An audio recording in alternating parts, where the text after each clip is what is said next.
Good afternoon, sir. Good afternoon, beta. Good afternoon.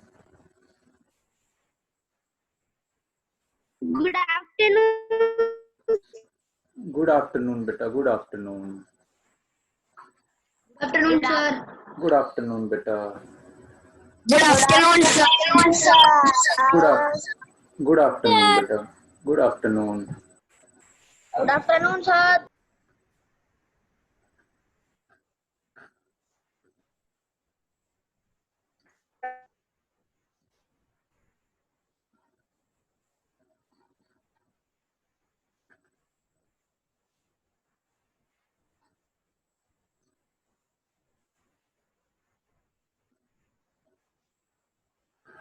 Good afternoon, my dear students. We were discussing the chapter Kingdoms, Kings, and Early Republic. So, my dear student, in this chapter, we have already discussed the two concepts. The very first is how someone became rulers. Means कि कुछ powerful जो आदमी थे वो कैसे राजा बनते थे. So you know very well that how they become the ruler by doing the different sacrifice or by doing the Ashwamedha sacrifice or horse sacrifice. The second concept we discuss in this chapter is the Varna system. I told you, my dear student, that the Varna system, the very first, it was introduced in the Rig Veda approximately 3500 years ago. So, in the Rig Veda, mainly there are four types of the Varnas has been indicated on the base of their occupation. These are Brahmans, Kshatriyas, Vaishyas, and the Shudras. We have discussed this concept till here. Today, we are going to discuss the most important concept of this chapter is the Janpada and Mahajanpada. So today we will discuss about the Janpada, Mahajanpada, and how the tax is collected in the Janpada and the Mahajanpada. So my dear student, let's start from the Janpada. Dear student, as you are aware, in that time there were many people who did the different sacrifice or Aswamedha sacrifice, and they became the ruler or the rajas at that time. So the people who perform the different sacrifice or big sacrifice, they were recognized as the rajas of the Janpada. Janpada is a new word for you. The word Janpada means the land where the Jana set its foot and settled down. My dear student, if we look on the Janpada, literally it consists of the two words, Jana and Pada. Hindi में जना, जन होते हैं लोग, व्यक्ति. जन यानी कि एक बड़े व्यक्तियों के समूह को हम जन समुदाय बोल देते हैं, जन बोल देते हैं बेटा. पदा, पदा का मतलब होता है बेटा फुट या फीट, पैर, यानी कि जनपद. जनपद का मतलब क्या है बेटा कि वेयर जना, कि जहां पे पीपल ने सेट इट फुट, अपना पैर रखा, वहां पे उन्होंने क्या किया, दे सेटल डाउन देयर, वो वहां पे जो है आपके इस्टेब्लिश हो गए, सेटल डाउन हो गए. तो इस प्रकार से आपके जनपदा जो है बने, यानी कि जब पावरफुल राजा जो है किसी एक एरिया में जाकर जो है रिजाइड करने लगते थे, तो उनको जो है जनपदा के नाम से जाना जाता है. Archaeologists have excavated a number of settlement in these जनपदा. जो archaeologist हैं बेटा, I told you earlier, what do you mean by archaeologist? Who excavate the ancient things. जो पुरानी वस्तुओं की खुदाई करते हैं, उनकी स्टडी करते हैं, उनको हम बोलते हैं आर्कियोलॉजिस्ट. तो जो आर्कियोलॉजिस्ट थे उन्होंने क्या किया, एक्सकवेटेड. एक्सकवेटेड का मतलब होता है जमीन को खोदना. तो उन्होंने जो खुदाई में जो उनको मिला है नंबर ऑफ सेटलमेंट, सेटलमेंट का मतलब होता है बेटा बस्तियां, उनको अलग अलग सेटलमेंट मिली हैं, अलग अलग बस्तियां मिली हैं इन दीज जनपदा, इन जनपदों में. सच एज पुराना किला इन दिल्ली, इनमें कुछ आपकी जो है उनके नाम है बेटा, जैसे कि दिल्ली में एक स्थान है पुराना किला, ऐसे ही हस्तिनापुर नियर मेरठ, मेरठ के पास जो है हस्तिनापुर जो है एक सेटलमेंट मिली है। एंड अतरंजी खेड़ा नियर इटा, और इटा के पास उनको अतरंजी खेड़ा आपका जो है मिला है। हस्तिनापुर और Atranji Khera, these are lying in the present time in UP, ये यूपी के आसपास के एरिया में आपके आते हैं, यानी कि यूपी में ये दोनों साइट आपकी है, हस्तिनापुर और अतरंजी खेड़ा, और पुराना किला आपका दिल्ली में है। They found that people lived in huts. उन्होंने क्या पाया, जब ये आपकी सेटलमेंट आई, उन्होंने पाया कि जो लोग थे वो हट्स में रहते थे, झोपड़ियों में रहते थे, and kept cattles as well as other animal, और वो कैटल्स को रखते थे, और इसके साथ साथ दूसरे जो उनके पशु थे उनको भी जो है वो रखते थे। अब जो वो जो है उनको उनके पास जो है वो हट्स में रहते थे, कैटल्स को रखते थे, तो क्या होता है बेटा कि they also grew a variety of crops, यहाँ पे जो लोग मिले हैं वो अलग अलग प्रकार की क्रॉप्स को भी ग्रो करते थे, जैसे कि rice, wheat, barley, pulses, sugar cane, sesame and mustard, यानी कि जो ये लोग थे ये किस किस चीज की खेती करते थे बेटा, राइस चावल, बार्ले जौ, पल्सिस दालें, सुगर केन गन्ना, सेसमी तिल, और मस्टर्ड सरसों, इनकी खेती जो है ये लोग किया करते थे। These people also made earthen pot, और ये जो लोग होते थे बेटा, ये जो लोग हैं ये जो है आपके जो हैं अर्दन पोट्स, मिट्टी के बर्तन भी बनाते थे। तो ये जो मिट्टी के बर्तन बनाते थे, some of these were grey in colour, इनमें से कुछ मिट्टी के बर्तन आपके ऐसे थे जिनका कलर जो है वो ग्रे रंग का था, अदर्स वर रेड, और दूसरे ऐसे थे जिनका कलर जो है रेड रेड था, यानी कि वो ग्रे और रेड कलर के बर्तन जो है वो बनाते थे। One special type of pottery, pottery होता है मिट्टी के बर्तन बनाना बेटा, found at this site is known as painted grey ware, यानी कि इन साइट पे हमको जो है ये पोट्री वर्क जो मिला है, इस पोट्री वर्क को हम जो है पेंटेड ग्रे वेयर के नाम से जानते हैं। यानी कि ये क्या है कि मिट्टी के बर्तन बनाए, लाल मिट्टी के बर्तन बनाए, और उनके ऊपर जो स्ट्रिप है वो ग्रे कलर की स्ट्रिप जो है वो बनाते हैं। आज भी आप जब पोटर के पास जाते हैं तो वो भी रेड कलर के मिट्टी के बर्तन बनाते हैं और उनके ऊपर स्ट्रिप लगा देते हैं बेटा ग्रे कलर की। तो इसी तरह से उस टाइम में भी जो है इसी तरह से बर्तन बनाए जाते थे, जिनको पेंटेड ग्रेवेयर के नाम से जाना जाता था। As is obvious from the name, जैसा कि इनके नाम से ही पता लगता है, these grey pots has painted design, usually simple line and geometric pattern, यानी कि ये जो आपके होते थे ये जो है आपके इन पे जो है डिजाइन आपके बने होते थे, जिन पे सिंपल लाइन होती थी और जियोमेट्रिक डिजाइन जो है। पेंटेड ग्रेवेयर आपके वर्क आप ग्रेवेयर अर्दन पोर्ट्स पे आपकी ये पेंटिंग जो है वो बनी होती थी।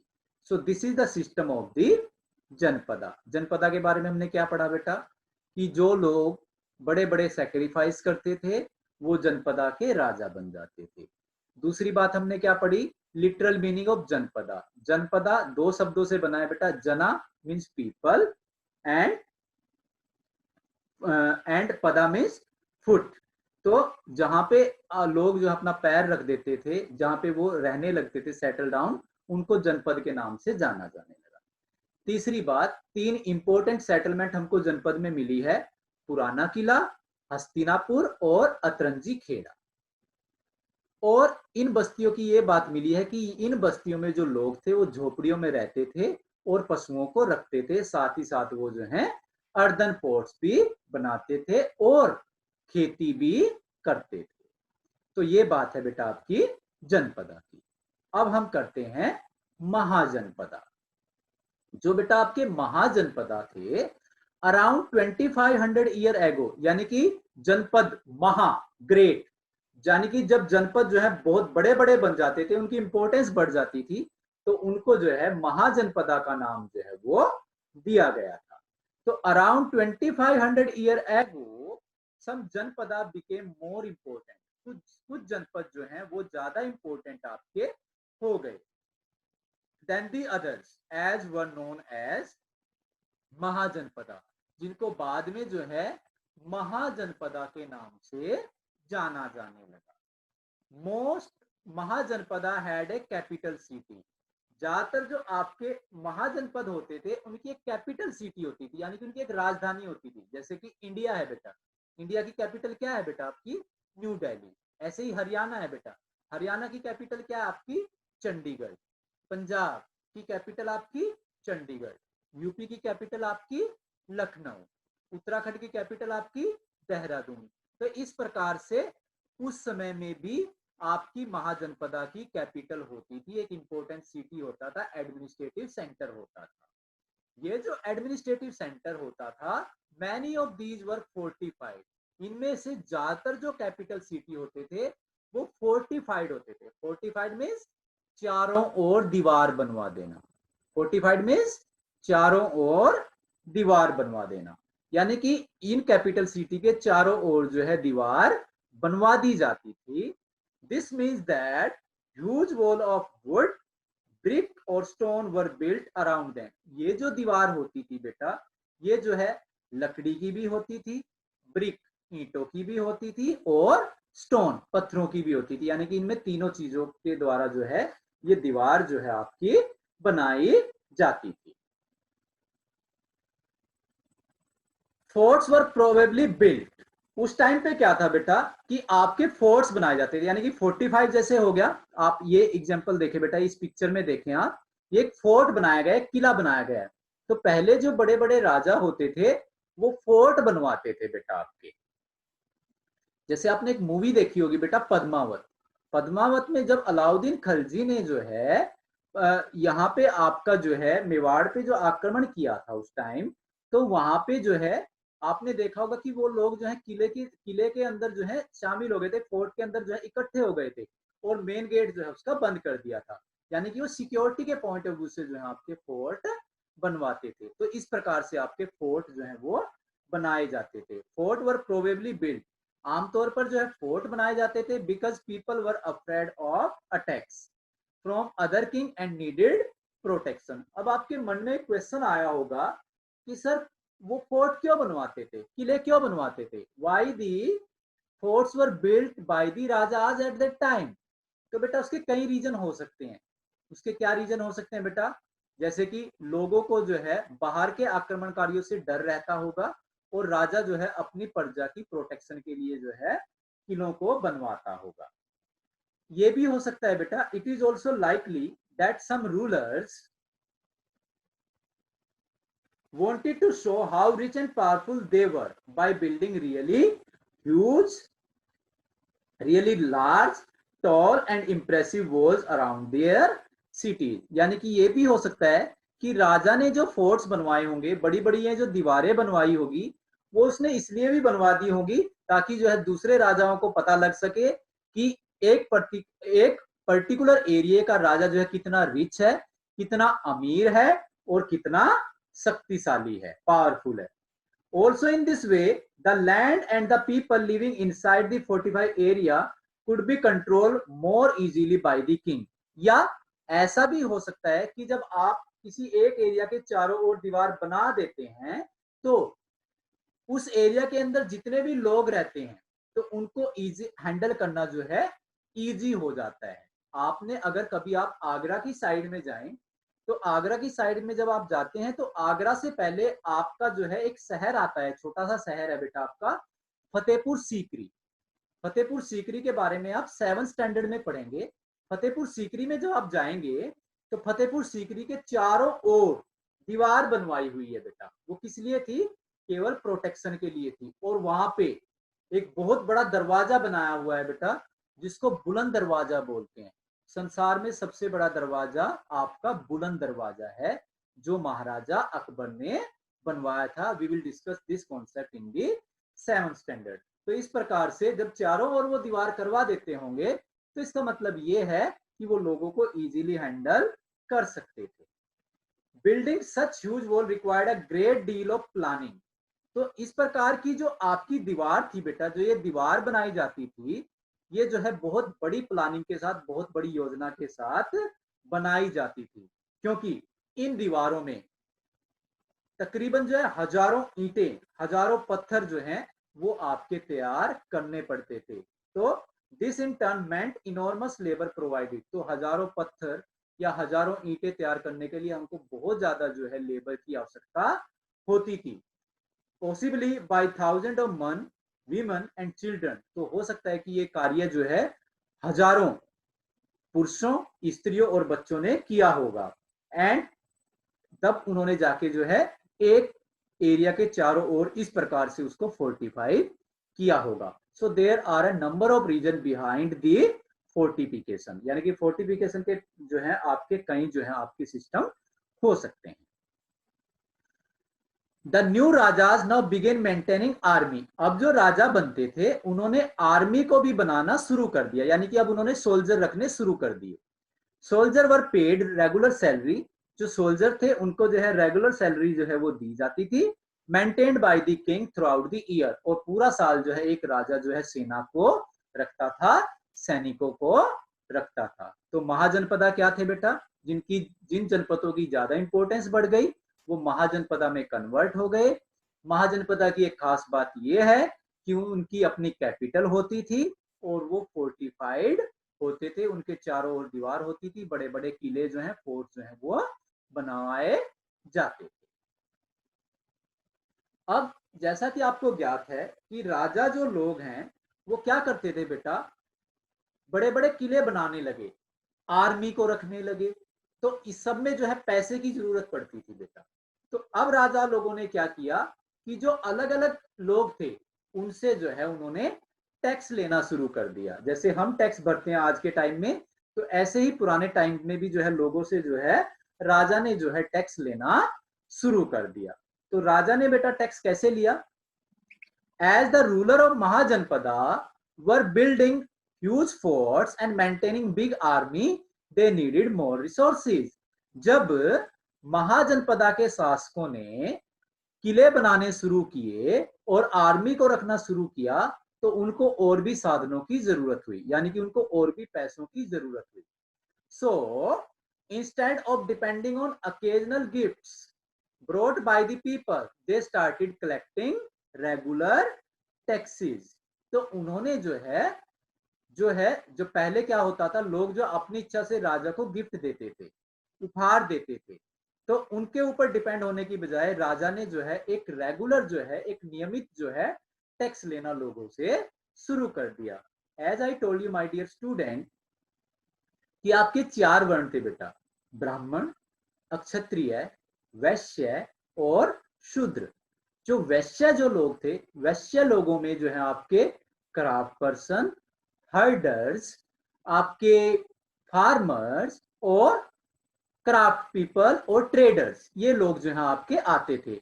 तो ज्यादातर जो टैक्स है बेटा वो इन्हीं लोगों से आपका लिया जाता था। तो सबसे पहला जो आपका टैक्स है, टैक्सेस ऑन क्रॉप्स, फसलों पर, यानी कि किसानों पर जो है आपका टैक्स लगाया गया, फसलों पर टैक्स आपका लगाया गया। Were the most important, this was because most people were farmer. सबसे पहले फसलों पर क्यों लगाया गया? क्योंकि ज्यादातर जो किसान थे, ज्यादातर जो लोग थे वो किसान थे। Usually the taxes were collected from farmer. ज्यादातर जो है लोगों से, किसानों से टैक्स कलेक्ट किया जाता था। The tax was fixed at 1/6 of what was produce, यानी कि आपका जो है 1/6 यानी कि छठा हिस्सा, यानी कि किसान जो प्रोडक्शन करता था, जो पैदावार करता था, उसका छठा हिस्सा जो है राजा के द्वारा टैक्स में ले लिया जाता था। यानी कि अगर एक किसान ने 6 किलो अनाज पैदा किया है, अगर एक किसान ने 6 किलो अनाज पैदा किया है तो किसान जो है 5 किलो अनाज अपने पास रखता था और छठा हिस्सा राजा को दे देता था। तो इस प्रकार से जो है आपका जो है राजा का टैक्स जाता था। यानी कि अगर मैं एक सिंपल सी बात कहूं, एक किसान ने जो है अपनी जमीन से 60 केजी अनाज ग्रो किया, तो उस 60 केजी में से 50 केजी किसान रख लेता था और 10 kg जो है वो राजा के पास चला जाता था, यानी कि छठा हिस्सा जो है राजा को देना पड़ता था। अब टैक्स जो है बेटा were also collected from the craft person, herders, traders, Hunter and gatherers. इसके अतिरिक्त, किसानों के अतिरिक्त जो टैक्स है वो आपका क्राफ्ट पर्सन, हर्डर्स, आपका ट्रेडर्स, हंटर्स एंड गैदरर्स, इन सबसे भी टैक्स जो है आपका लिया जाता था। तो दूसरा जो टैक्स था वो लिया जाता था बेटा आपका क्राफ्ट पर्सन से। So there were taxes on craft person are as well, यानी कि क्राफ्ट पर्सन से भी आपका टैक्स जो है लिया जाता था। These could have been in form of labour. जो क्राफ्ट पर्सन थे बेटा उनसे जो टैक्स लिया जाता था वो एज ए लेबर, यानी कि उनको जो है राजा के लिए जो है एक दिन काम करना पड़ता था, राजा के लिए जो है काम करना पड़ता था, राजा के लिए लेबर करनी पड़ती थी। फॉर एग्जाम्पल ए वीवर, यानी कि अगर कोई एक कपड़ा बुनने वाला है, एक वीवर है, और ए स्मिथ या कोई लोहार है, may have to do work for a day every month for the king, उसको एक महीने में जो है एक दिन राजा के लिए काम करना पड़ता था, यानी कि अपनी लेबर जो है उनको डोनेट करनी पड़ती थी। तो क्राफ्ट पर्सन से कैसे लिया जाता था बेटा? By doing the labour for ruler, यानी कि राजा के लिए एक महीने में एक दिन काम करके। तीसरा बेटा हर्डर्स, हर्डर्स होते हैं जो पशु रखते हैं, एनिमल्स रखते हैं, वर ऑल्सो एक्सपेक्टेड टू पे टैक्सेस, उनसे भी जो है टैक्स को जो है पे करने की एक्सपेक्टेशन रखी जाती थी, अपेक्षा रखी जाती थी। इन form of animals and animal produce, यानी कि हर्डर्स को क्या करना पड़ता था, अपने पशुओं को जो है, यानी कि कोई एक पशु जो है उनको जो है राजा को देना होता था, या जो उन एनिमल से जो प्रोडक्शन होती थी, जैसे कि दूध हो गया बेटा, या कोई और प्रोडक्शन होगी, वो जो है राजा को जो है देना पड़ता था, यानी कि उसका कुछ हिस्सा जो है राजा को देना पड़ता था। There were also taxes on goods, जो वस्तुओं का जो बिजनेस होता था, गुड्स जो थी उनके ऊपर भी टैक्स जो है वो आपके कलेक्ट किए जाते थे। That were bought and sold through trade, यानी कि व्यापार के द्वारा जो वस्तुएं आपकी ब्रॉड लाई जाती थी एंड सोल्ड बेची जाती थी, उनके ऊपर भी राजा जो है टैक्स लगाता था। और लास्ट है बेटा हंटर एंड गैदरर्स, जो हंटर गैदरर्स थे उनके ऊपर भी जो टैक्स है वो लगाया जाता था। उनसे ये एक्सपेक्टेशन की जाती थी that they have to provide the forest product to the king, यानी कि वो जो फॉरेस्ट के जो प्रोडक्ट हैं, आपके जो जंगलों के जो प्रोडक्ट हैं, वो जो है आप उन हंटर एंड गैदरर्स को जो है राजा को देने होंगे। तो इस प्रकार से अलग अलग लोगों के ऊपर जो है अलग अलग प्रकार से जो टैक्स जो है वो लगाया जाता था। अभी तक हमने 3 कॉन्सेप्ट किए हैं बेटा, जनपदा, महाजनपदा एंड टैक्सेस। ठीक है बेटा। अब लास्ट कॉन्सेप्ट बेटा, ज्यादा समय नहीं लूंगा आपका, लास्ट कॉन्सेप्ट जो आज के लिए हम करेंगे that is the changes in agriculture, कि उस समय एग्रीकल्चर में आपके क्या क्या चेंज आए। There were 2 major changes in agriculture around this time, यानी कि जो ये जनपद और महाजनपद का जो टाइम था बेटा, यहाँ पे जो है आपके 2 चेंज आए बेटा। The very first is one was the growing use of iron ploughshare, यानी कि इस टाइम जो है एक्सक्वेशन में ये मिला है कि लोगों ने जो है लोहे का हल, पहले आपने हड़प्पान सिटी में पढ़ा होगा कि हड़प्पान सिटी में एक नया टूल मिला था बेटा, प्लो, हल मिला था। इस तरह से ये जो आपका हल मिला था बेटा, ये जो हल था, ये जो प्लो था, हड़प्पान सिटी में, हड़प्पान सिविलाइजेशन में ये लकड़ी का होता था, वुड का होता था। लेकिन जनपदा और महाजनपदा में जो ये मिला है, ये आपका आयरन का मिला है। तो पहला चेंज तो बेटा आपका ये आया। दूसरा चेंज क्या आया बेटा? Second, people began transplanting paddy which led to increase production. दूसरा जो है, लोगों ने जो है ट्रांसप्लांटिंग शुरू कर दी, पौधारोपण शुरू कर दिया। किसका बेटा? Paddy, paddy means rice, rice का, which led to increase production, यानी कि आप यहाँ पे ये पौधा देख रहे होंगे, तो ये ट्रांसप्लांटेशन के थ्रू जो है आपका उगाया गया है। तो हम इन्हीं दो चीजों के बारे में बेटा मैं आपको बताने जा रहा हूं। जैसा कि आपको ज्ञात है कि दो चेंजेस आपको मिले, एक था आपका आयरन प्लोसेयर। तो this meant that heavy clay soil could be turned over better than with a wooden plowshare। इसका सीधा सा मतलब है बेटा कि अगर लकड़ी के हल की बजाय आप लोहे से आप जमीन को प्लो कर रहे हैं तो वो ज्यादा बेनिफिशियल होता है। So that more grain could be produce.